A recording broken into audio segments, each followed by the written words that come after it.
Yeah, dude, it was snowing until 9 a.m. I Yeah, woke up, went outside, and then I saw that my car was just buried in snow. yeah. It was not a car. It was just a pound of snow. And then I noticed, like, all right, I'm living in New York City, so the roads are actually plowed. But the problem is that when the road is plowed, it means all that snow gets shot onto the sides of the road.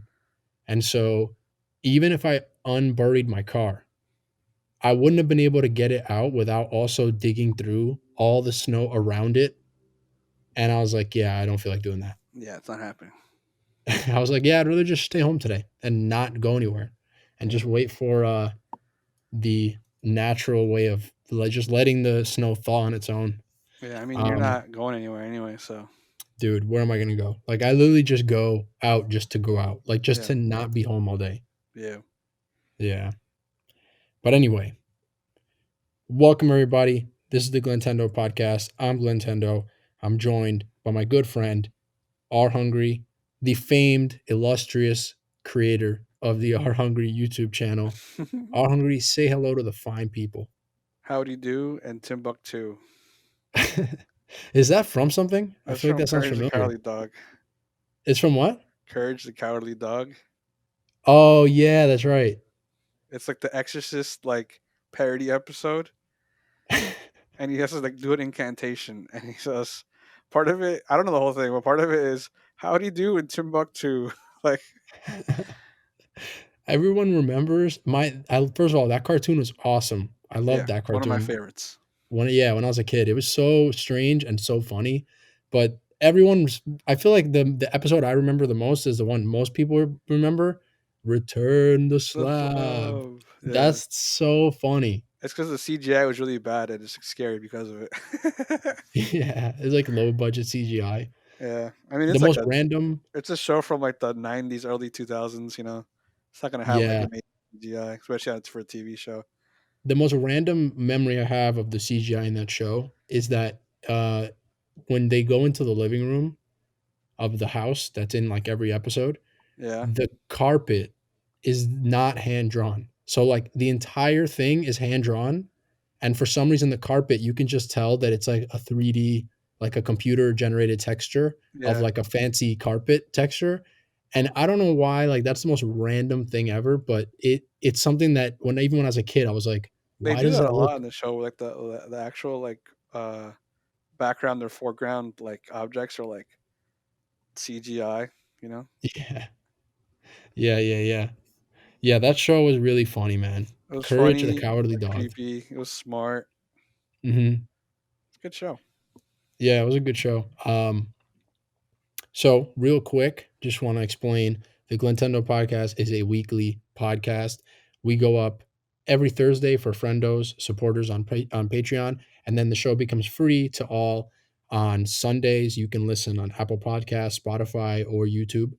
And every now and then we have like a week like this week or last week where something big is happening that kind of changes the schedule. So for example, today we're going to talk a lot about the Masahiro Sakurai, the creator of Smash Bros. He did about a 30-minute presentation on the all new DLC character that's coming to Smash. So things like that we want to obviously talk about on the show. I'm going to have to push things a little bit, but most of the time that's the schedule. Thursday for supporters, and then 3 days later, every Sunday becomes free.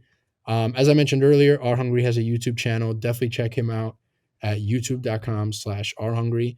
And this week we have two, not one, but two all new supporters of the show, two super friendos. If you become a super friendo and support the show, you get a one-time shout out. Um, our first super friendo, he will be referred to simply as Dunk. And his message to the world is do or do not. It's a There very is no wise try. man right there. And our second super friendo is my good friend, Air Gordon, also a good friend of Our Hungry. And check out his stream. He streams a lot on twitch.tv/air underscore Gordon underscore. So thank you guys for supporting the show. Means a lot to me. And obviously, these things costs money, and I try to put a lot of effort into it. This one guy was saying like, oh, like the graphics and everything and the production of the show is really high quality, and I'm like, yeah, I'm trying to make sure that it looks as high quality on the outside as the content on the inside. So I'm really happy when people kind of like jump in to support, and I appreciate you guys a lot. So we're going to be talking about a lot of different things today. The first thing is that I actually just saw that right before we started recording, Nintendo just tweeted out that there's actually like a little direct live stream tomorrow on December 18th at 3 p.m. Pacific time. And it's 15 minutes, basically just showing off the new Super Nintendo World theme park at Universal. And they say no game content will be featured. But that's going to be pretty cool, I guess, like kind of interesting. It's going to be the first time that they officially show us like a rundown of what the theme park stuff is. We've seen a lot of like leaked images and stuff like that, but we haven't really seen like a lot of an official look at everything. So I'm actually really interested to see that. Are you interested at all in this in the theme park? I would assume you are, even though both of us are. I assume we're also very similar in the sense that like It's I'm like not not really gonna a be theme park possible for guy. us to go for a very long time. Wait, say that again. It's not even possible for either of us to go for a very long time. Yeah, So it's yeah. I like mean, I almost yeah, don't want to see it just so I can be fully surprised. You know? yeah, right. But like in normal circumstances, right? Like if COVID wasn't a thing, like I feel like you might be like me where I don't like crowds and I don't like lines and I actually just don't really like theme parks. But if it's a Nintendo theme park, like how am I not gonna go? First of all, like are you a theme park guy? Because I would assume that you're not. I But mean, I second, like them just because it's like a place to like spend time with people. You know? But like, I do not like crowds. I always like to go when it's not busy. You know what I mean? Like yeah, the yeah, off yeah, days. yeah. Real quick, are you? This is a little off topic, but we're gonna go there. Be honest with me, all right? All right. Are you an anti-vax guy? No, that's embarrassing to be asked. It's like, are you dumb? Dude, it's crazy how common it is now, you know?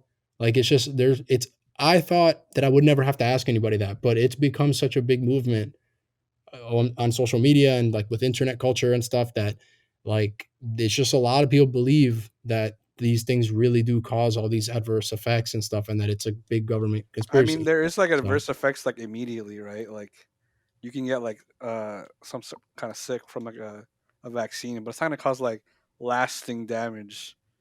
You know? yeah, right, right. And also this one scientist guy, I know that this plays into the conspiracy theory, but I actually was just listening to this earlier today and he was saying like if you go to get the COVID vaccine, right? Um one of the common things that happens is that people get like sore joints like immediately afterward or like they might get like a slight fever and he's like that does not mean that the vaccine's not working. It actually means the vaccine is working because your body is like taking it all in and it's receiving it.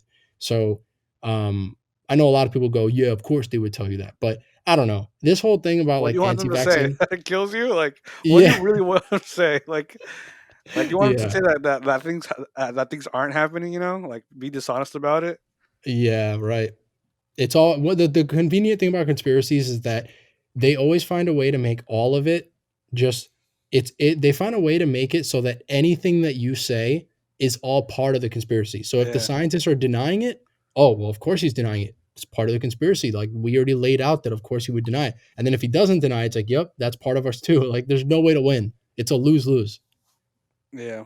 Yeah, but I am like, obviously like this Nintendo World thing. I want to go so bad, and especially because this year has just been like the most isolating year of my life. Like I can't wait to get that vaccine. I'm gonna be on the midnight release of that vaccine. I'm gonna start lining up in January. I'm gonna get my chair. It's gonna be like when I bought the Wii. All right, I'm literally gonna camp out for that vaccine. I need to get that vaccine. But yeah, so Super Nintendo World, there's a direct for that tomorrow. That kind of blindsided me, but it should be interesting. It's 15 minutes long, so definitely check that out. And speaking of directs, earlier this week we had like a little indie showcase. Nintendo does this little indie thing. I'm not going to talk about it too much because there's not a whole lot that's like super super interesting. I kind of just want to dive into like just in general in this show. I think it's better to just talk about the big things and not try to like cover every little, detail. But the biggest thing was that Among Us, which is a game that blew up in the last 6 7 months, even though it came out like over a year ago. Come out 2 years It ago.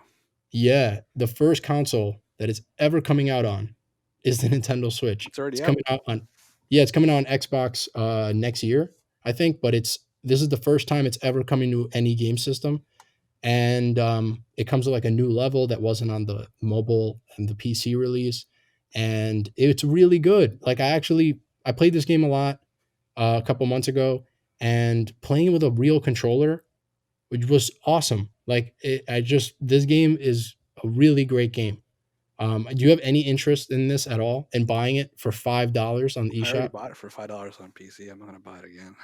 Oh yeah, yeah, yeah. Never mind then. I'm talking about people who were like, because I played it for free on mobile before, so made sense for me, I guess. Yeah. I mean, Yeah, yeah, but if you didn't have a PC to play it on, then buying it on a console is like definitely like a step up for playing it on mobile. I really didn't like the mobile version, you don't like the personally. mobile version. Yeah, I've tried it out, and I was like, this Yeah, kind of sucks. yeah, But and it's like obviously, I'm a big fan of the game. It's a lot of fun with friends. yeah, yeah. For those who don't know, maybe haven't played it, so just the quick rundown of what Among Us is. It's basically like a social deceptive game. So the game is basically that you play as a little space dude, and you and a group of people, you get dropped on some ship, and you guys are just supposed to do your tasks and fix the ship, right? But secretly, one or two of the people in your group are a serial killer, and their goal is to pretend to do tasks and kill every single one of the other players. And when you find a dead body, you have to like you're not allowed to talk the entire game until there's a meeting, and that's when someone finds a dead body or if you call an emergency meeting. And then that's when people talk and they go, hey, like I was in the electric room, so it couldn't have been me because the body was found across over there. And then like someone else will be like, wait, that doesn't make sense because I was in electrical and I didn't see you there, so you must be Yeah, lying.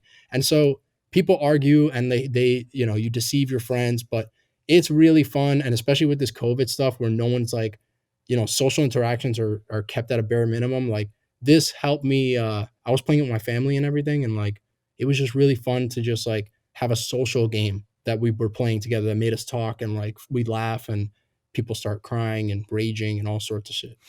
I Yeah. mean, But it's a game where you could have like a lot of fun with friends because it's like getting you got a big group together. Like the best way to play it is with 10 people, yeah.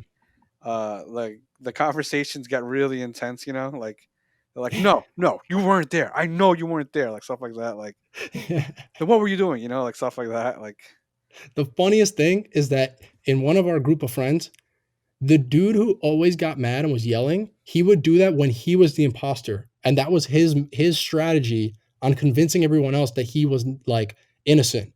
Like he would just out of the gate take everything to like raise the temperature to 1,000. And he'd yeah. just be like, no, it was you. I know it. Let's vote right now. And then like by the end of the game, we're like, what the heck? It was him. He was yelling at everybody else.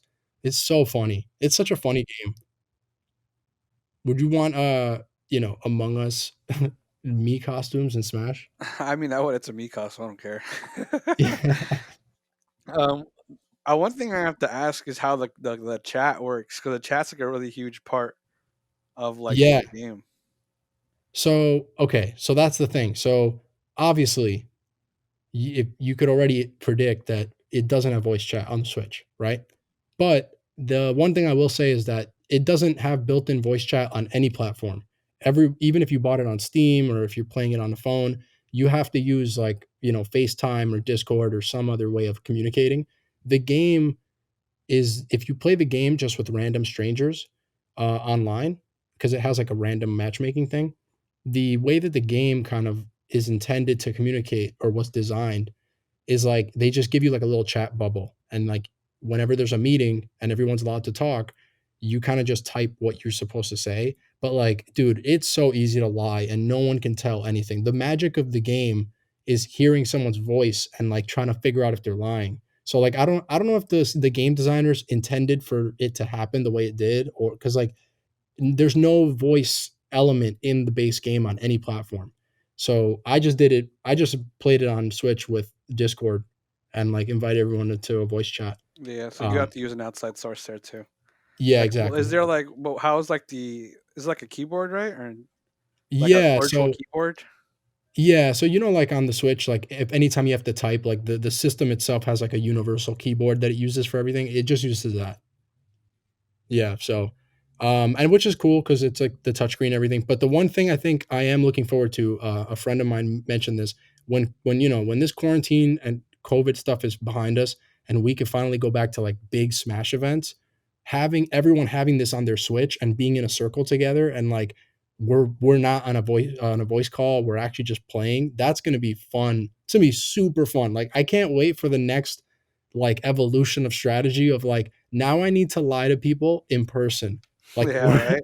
Because it's kind of easy when you're um, like when behind a screen.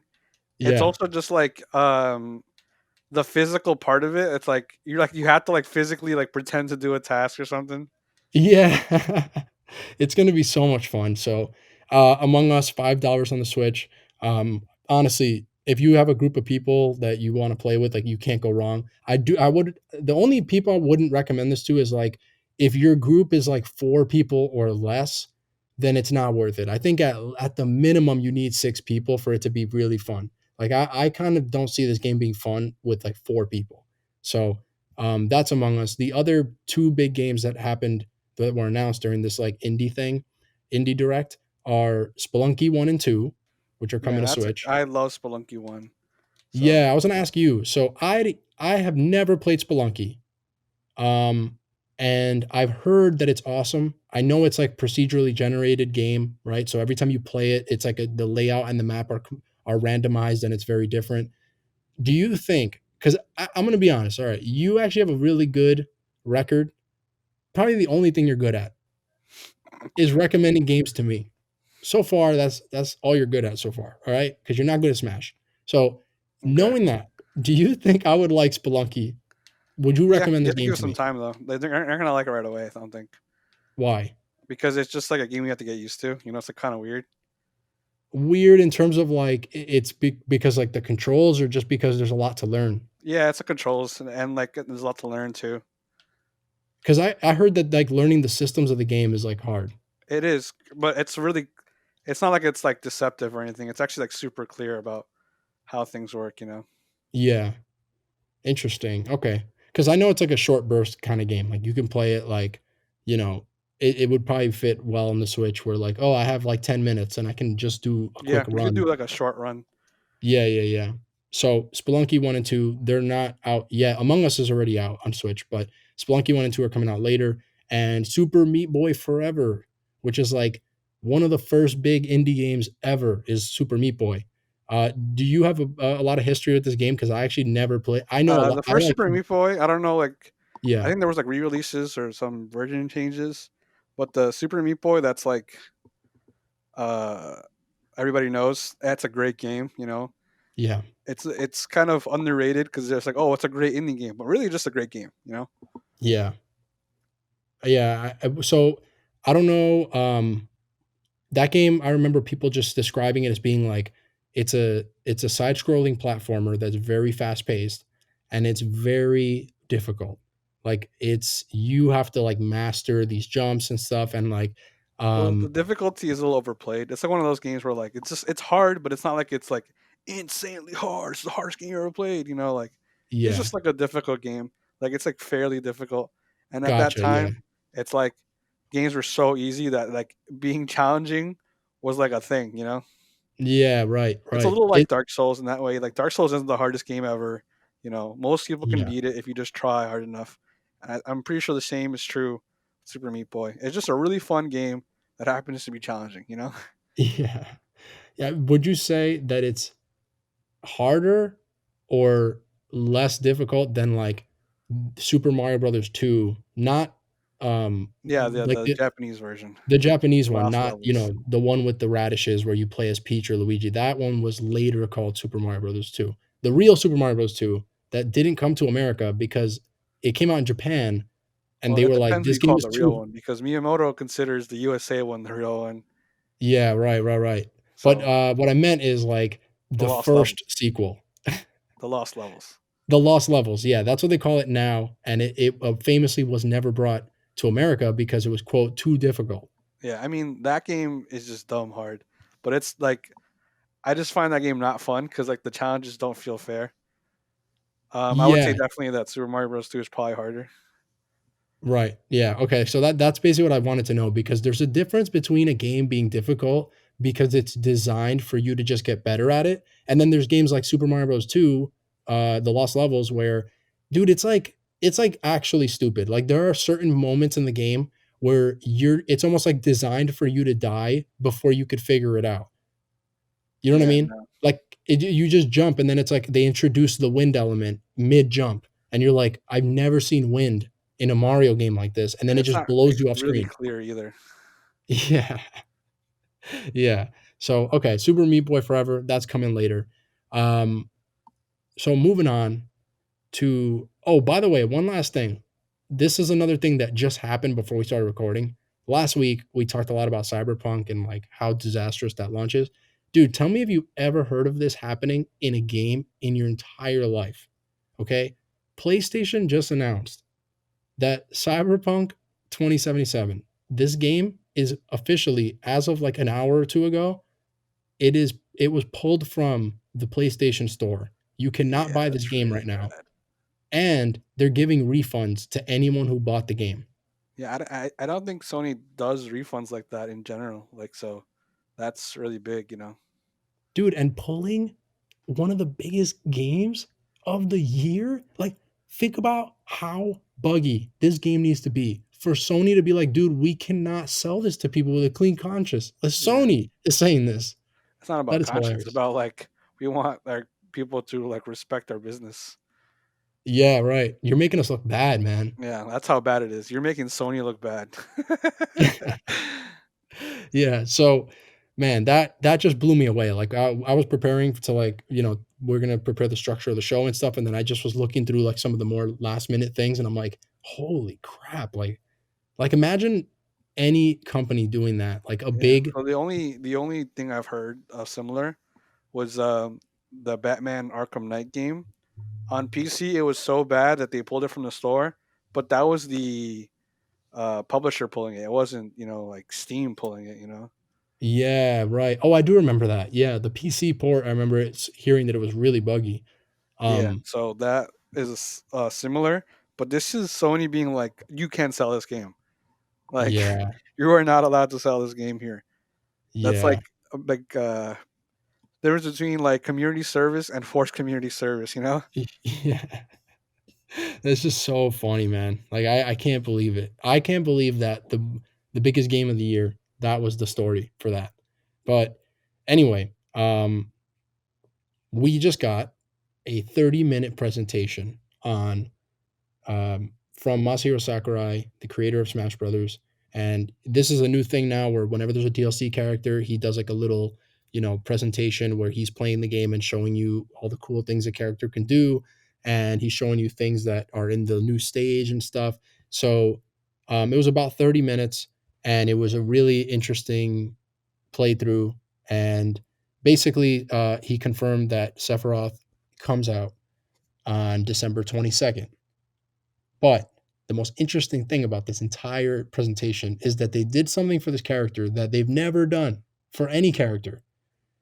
You can play this character right now. You can unlock him early if you bought the DLC, either through the fighter pass or individually. If you already bought it, when you update your game on the main menu, you're going to see on the top left corner of your Smash Brothers main menu an option to challenge Sephiroth.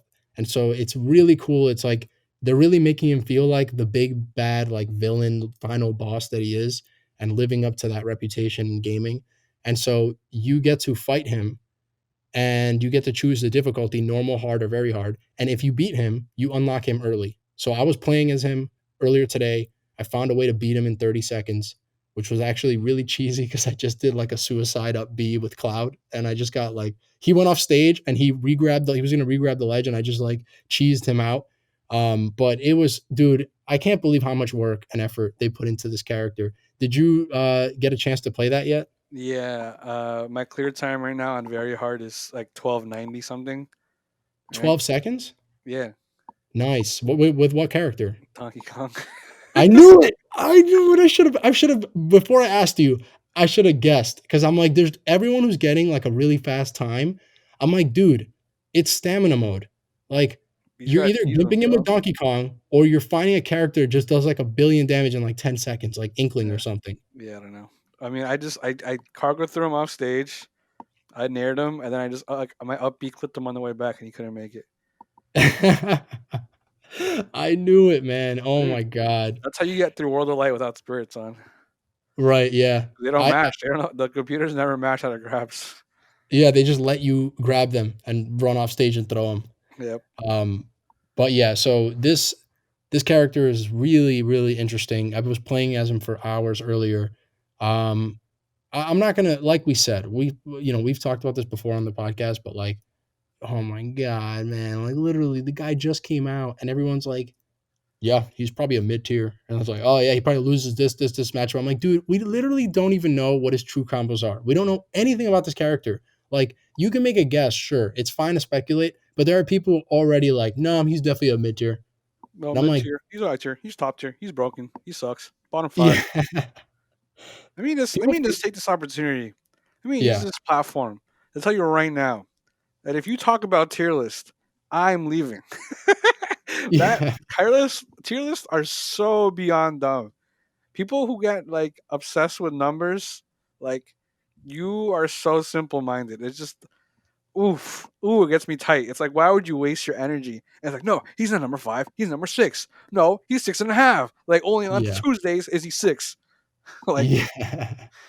Yeah, it gets to a point where it's like, dude, the whole point of it being tiers is that you avoid the numbers because it's like, okay, well, these guys are generally in the same pool of how good they are, so they're in one tier together. It doesn't matter the order within that. Like some of it is like, especially in this game where it's balanced to such a degree that this game feels like there's 10 or 15 top tiers.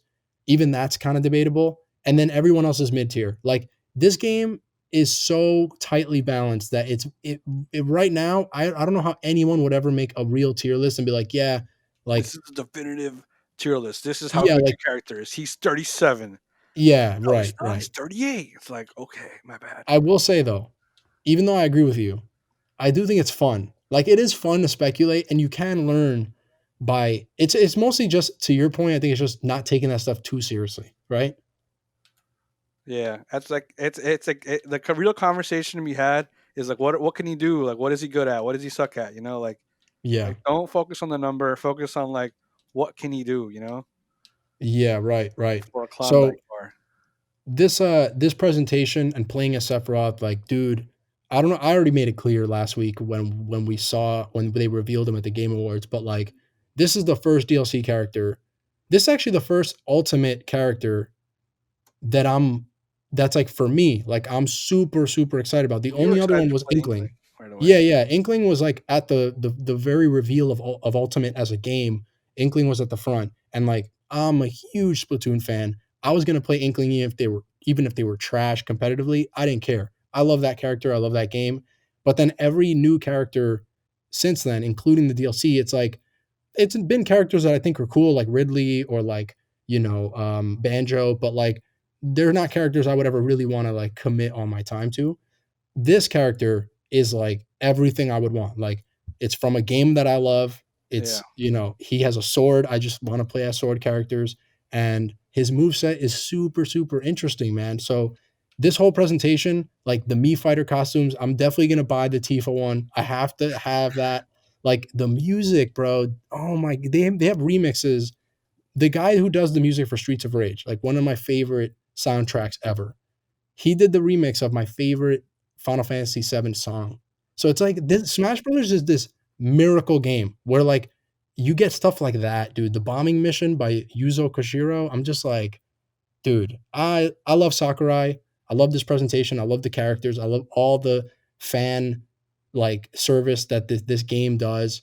Like, have you played a Sephiroth? Like, here's the thing. I know you didn't play Final Fantasy VII, so you don't have the emotional attachment I do to like the songs and the characters.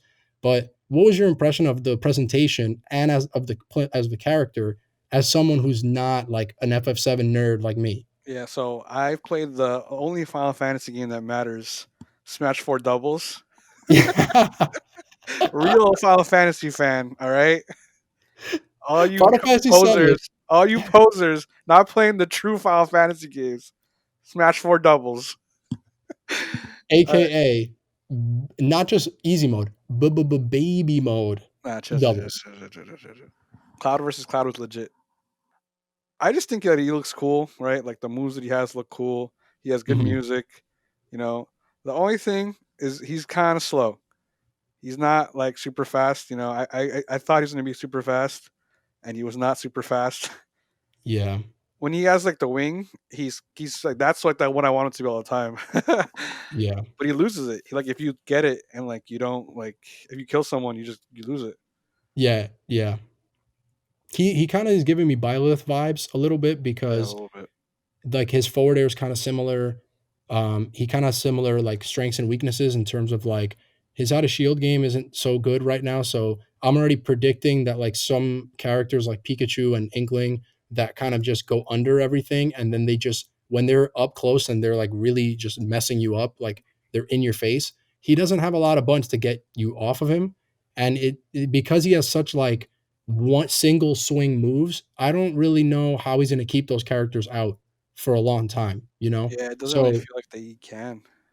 yeah, but again, like, we're speculating, like, we're not those idiots on Twitter who, like, there's a lot to be discovered. So, this is just like my first impression. Cause, like, as someone who played Ultimate as an Inkling player from the start, every time I see a character, I literally go, is this the type of character Inkling would body? Yes or no? Like, that's like for some reason, that's the first thing that comes to mind. Yeah, And every DLC so far, Inkling destroys.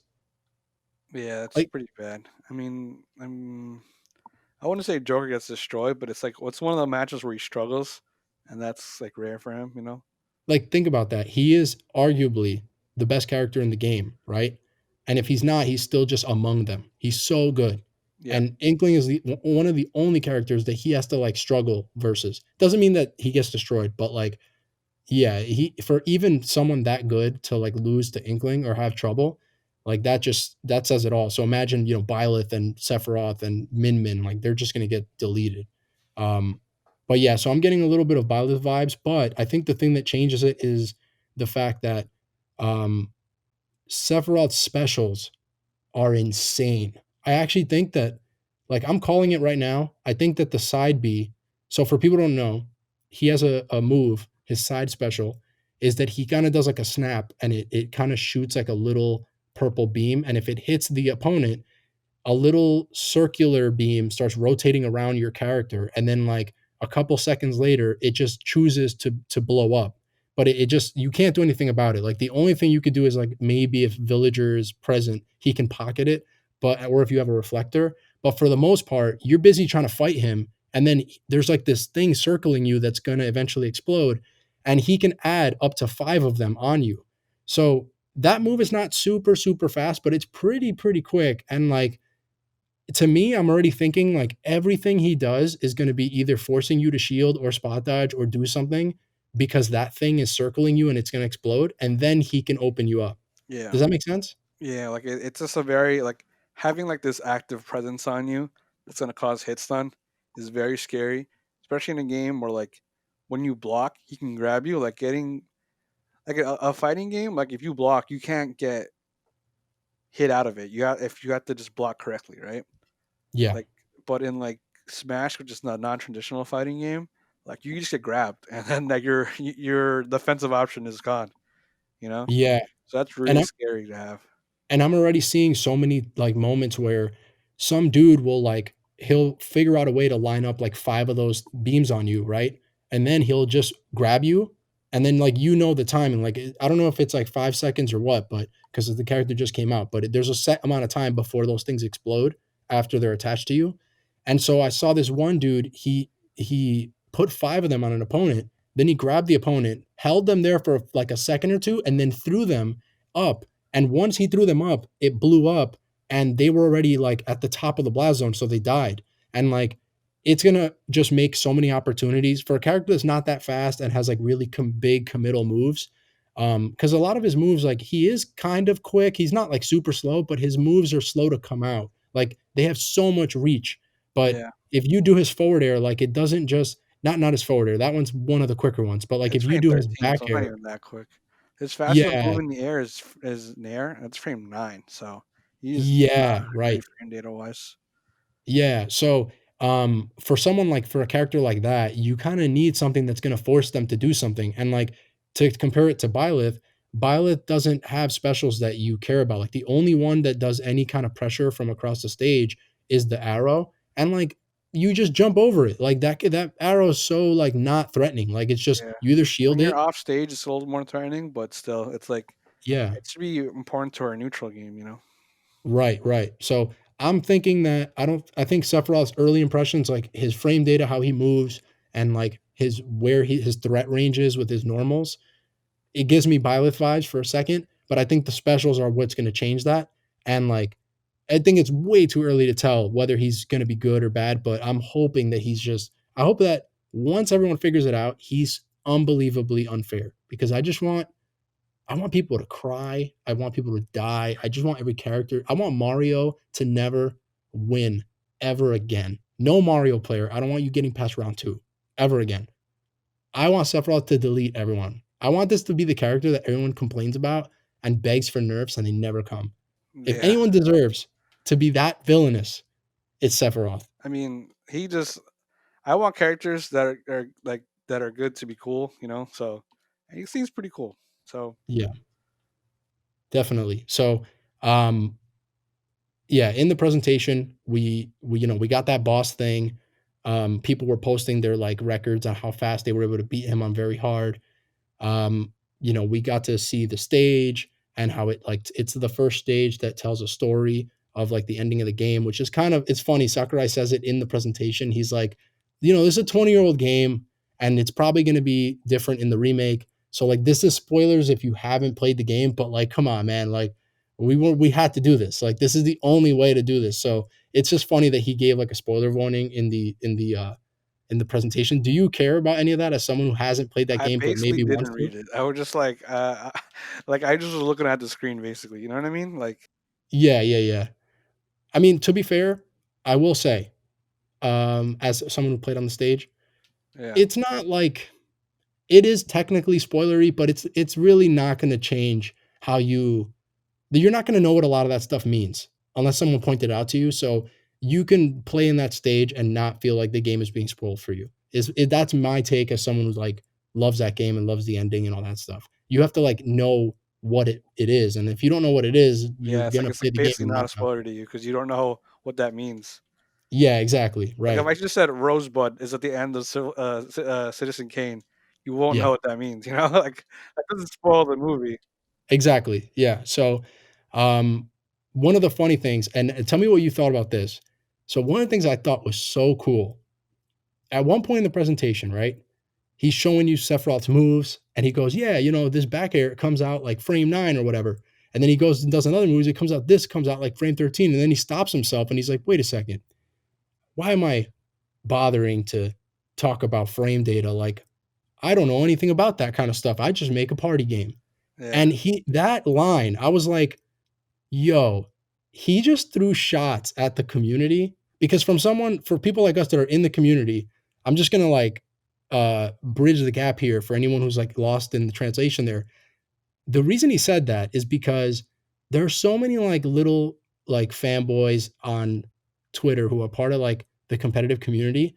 And one of the ongoing memes, this has been around forever, not just like in Ultimate, that it's like, oh, like Nintendo and Sakurai, they're just trying to make a party game and like they don't know anything about real fighting games. And like, of course, this character doesn't work the way that I think they should because, it's a party game and it's a way of belittling the design of the game.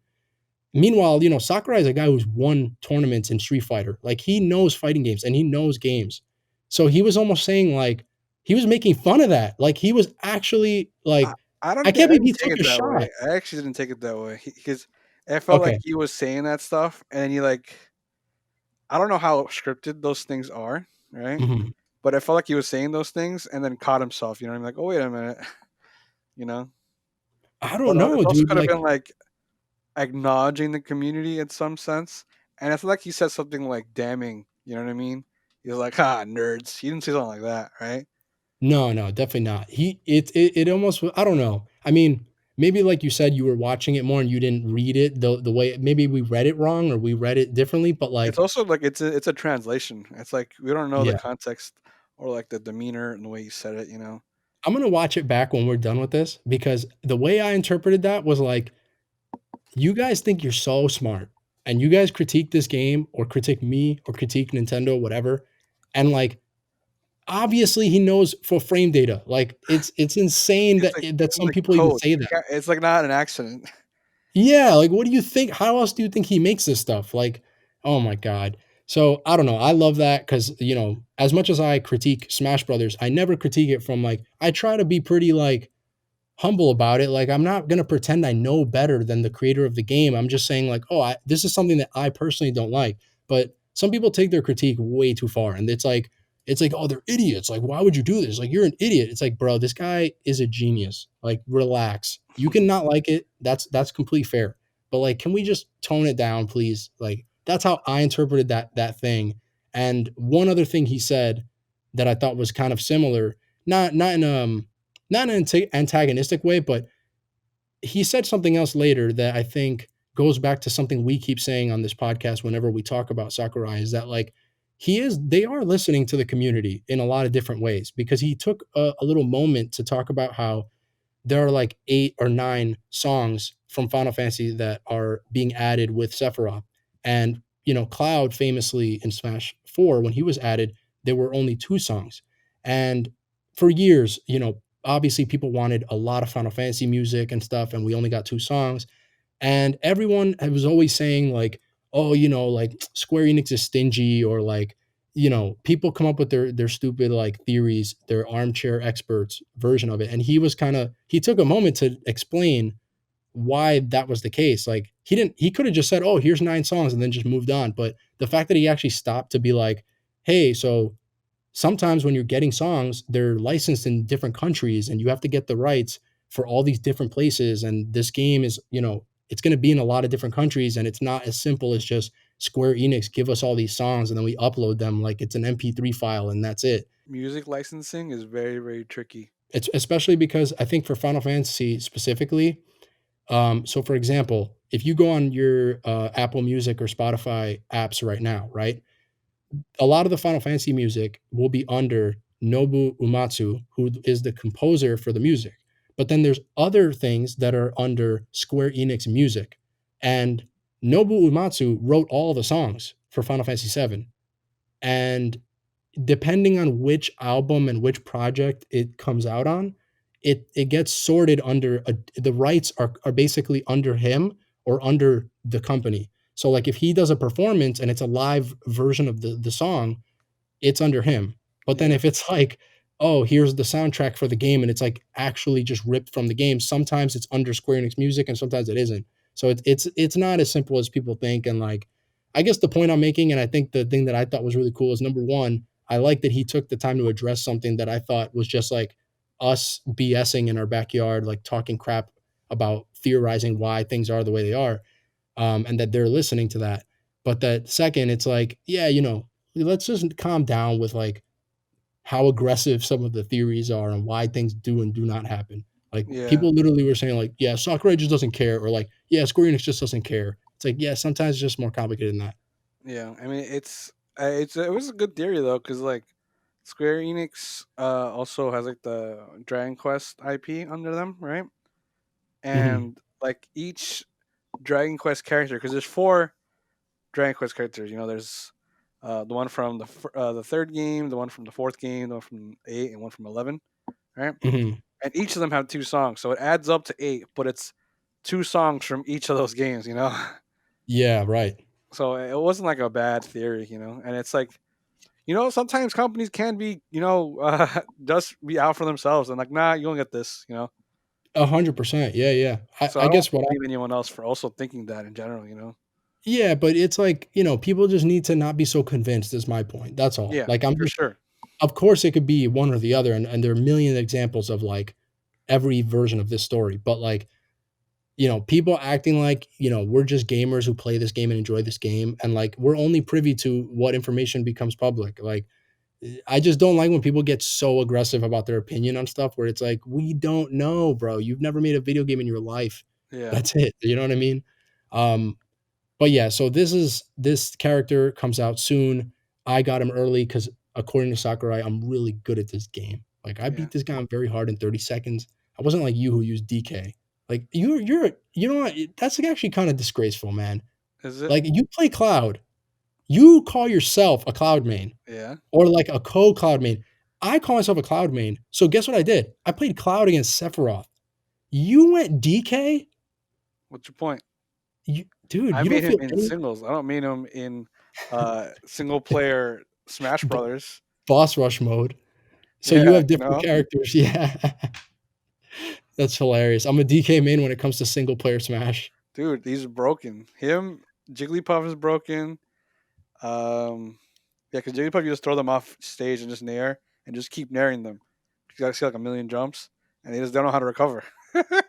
Yeah, yeah, yeah. Others, or you just jump off stage and they try to chase you, and they just can't make it back. Yeah.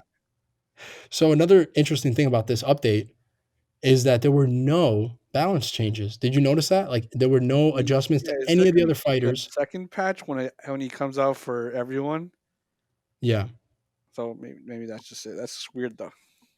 Yeah, yeah, yeah. I mean, I'm pretty sure that there have been character additions before. Am I wrong? Like is this the I don't first think time so, that man. I think there's always been a patch with like buffs and nerfs. Yeah, okay, interesting. But yeah, there apparently as of right now, maybe it's coming later. There have not been any changes or adjustments to any fighters, which is just kind of weird. And like for some people, that's something that they really, really want, depending on what character you play. Yeah, I Uh, mean, I like for some people, it's always like I'm more excited for the patch notes than the character because it's like the character is not going to be for me. So like, yeah, right. that's what they just say. Yeah, true, right. I mean, I already know my character, is not getting like Cloud already got all the buffs they're probably going to give him. Like it was like 2 or 3 patches ago, they significantly made him better. But I doubt they're going to do anything else to him, even though I think they should. But that's just my opinion. Um, so one of the other things that I think is interesting about this is tell me if you laughed as hard as I laughed when right at the beginning of the presentation, right? Every time they show a character, for a DLC character, they show new Mii Fighter costumes that come with the character, right? And last week when they revealed Sephiroth, I already like a lot of people. The first thing that came to mind was like, okay, we're gonna get a Tifa Mii Brawler and a Barrett, Mii Gunner, and maybe some other characters from Final Fantasy. But one thing I didn't expect was that we finally got the Geno Mii Gunner costume from Smash 4. And the reason why this is important to a lot of people is that people who really wanted Geno, a character from Super Mario RPG on the Super Nintendo, and that was developed by Square Enix and Nintendo, people have been wanting him to be in Smash for a very long time. Not a lot of people, just a very vocal group in the community. I do think there's a And lot of people. I don't think it was like a vocal minority. I think there was like a very decent amount. You know, yeah, but I say a little bit because it's like, dude, think about how many people play Smash Brothers. Like this game has sold 20 million copies. I guarantee you it's less than a million people. yeah, I don't know. If it's 20 million, that's only like what uh, a small percentage. If it's a million, you know, Yeah, that's what I'm saying. So like let's say still a there's a good amount of million people people. though. Sure, but the reason why I laughed and why I thought this was funny is because that group of people, I don't want to get into an argument about, how big that group is. The point is that that group of people, I think we had a conversation in a previous episode where we tried to predict the odds of how likely certain characters are. And I've always thought that the Geno fans, that game is great. Geno's an awesome character. I think he looks awesome. Most Nintendo hardcore fans don't even know who this is. And so they try to pick characters that are going to sell the game, and especially if it's DLC, like Sephiroth. This is a huge character that people recognize. Geno is a character that even Nintendo fans, some of them don't even know.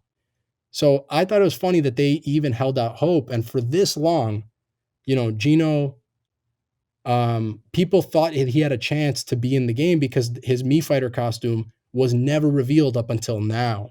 So now we finally get the deconfirmed that he's not coming as an official character. This is the best you're going to get is this costume. And I just laughed because I was like, look, man, like I wanted Geno fans to be happy. Everyone else got their dream character. Like I got Cloud and Snake. People got Banjo. People got like Steve. There are so many dream characters that came true. But Geno is not as famous as those guys. And he really, in my opinion, never had a shot.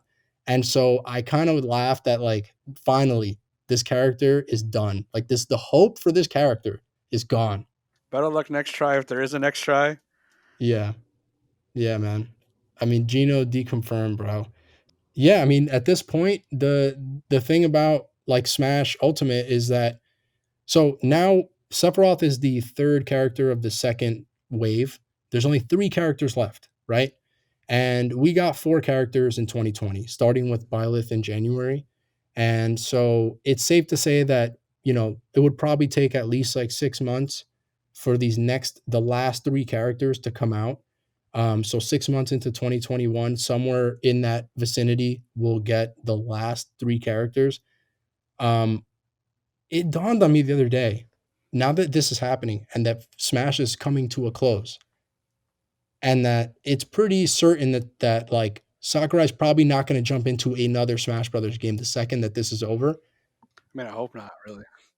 Yeah, yeah, like I hope not, but he's been working on Smash Brothers, just Smash Brothers, since 2012. Yeah. Think about that. 9 years making three different Smash games, plus the DLC for two of them. Yeah, I'm sure he wants to work on something else too. Yeah, right. I mean, this is exactly what he was trying to avoid. Like, if you go into the When he Nintendo left, like, history, how? yeah, he was working for HAL, which created the first Smash Brothers game and Melee. And he left after Melee because he didn't like that.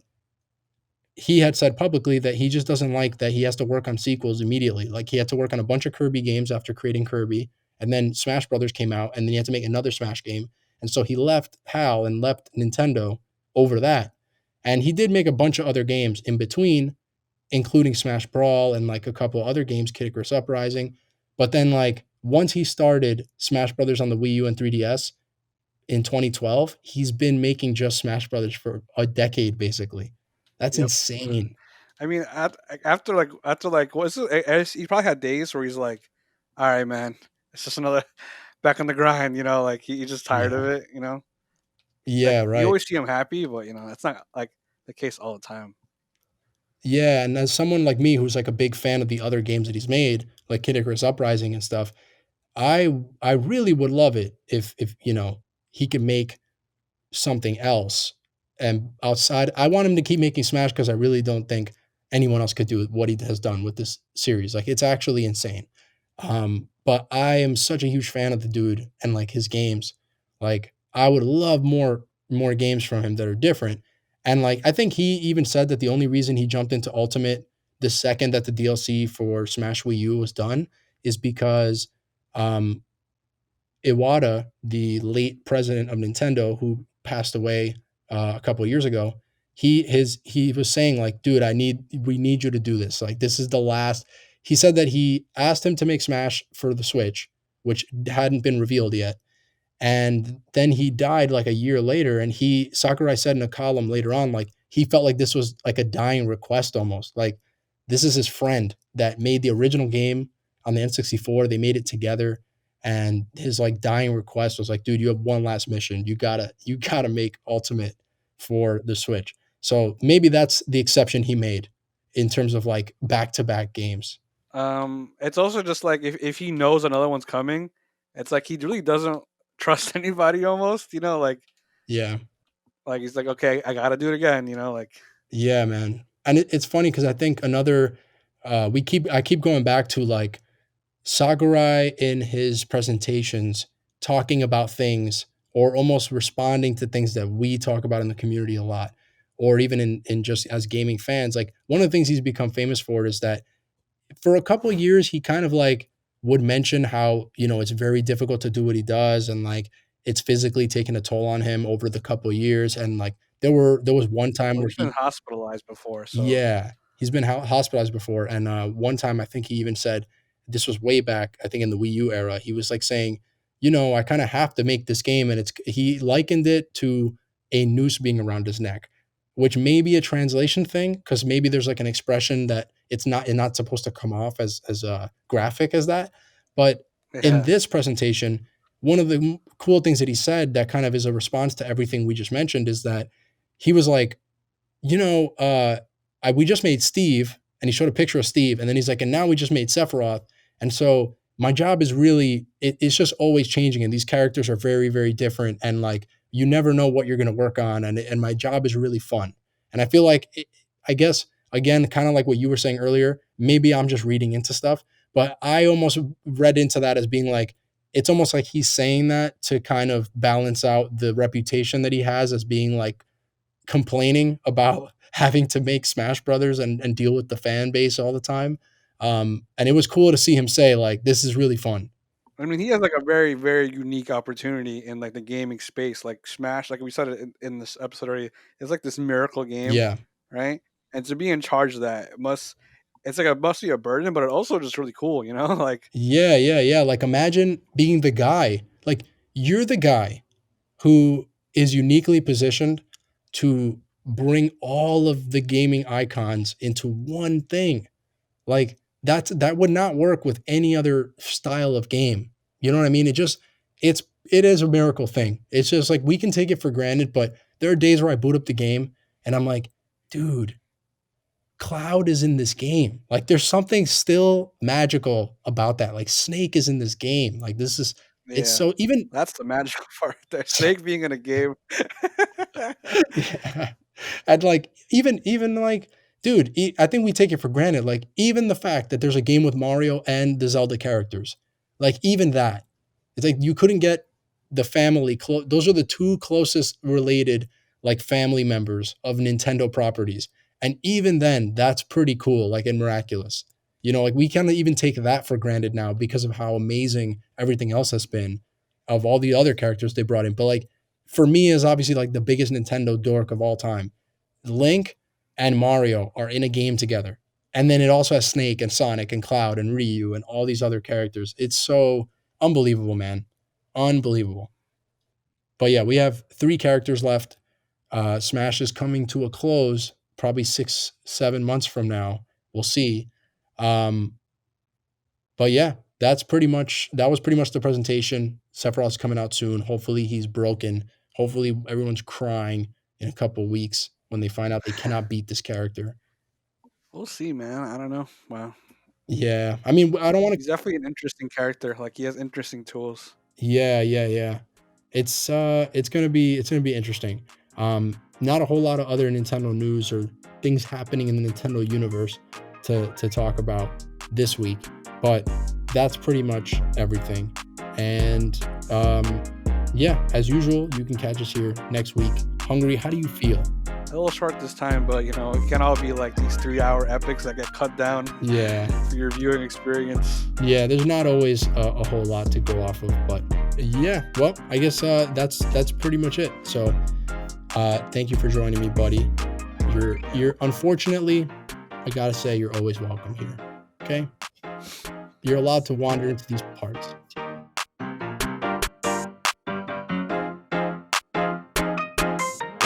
Thank you guys. See you next week.